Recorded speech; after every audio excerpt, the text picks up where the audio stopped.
Hello children, welcome to the world of pride.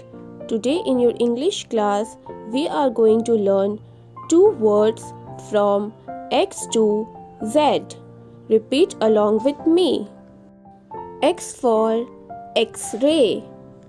X for X-ray. X for Xmas tree. X for Xmas tree.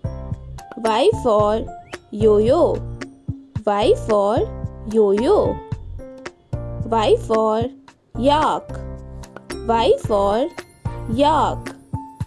Z for zebra.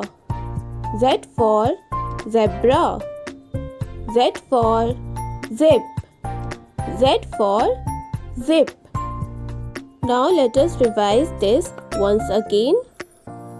X for X-ray and Xmas tree.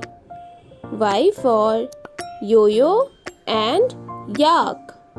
Z for zebra and zip. I hope you all enjoyed the video. Thank you. Bye-bye.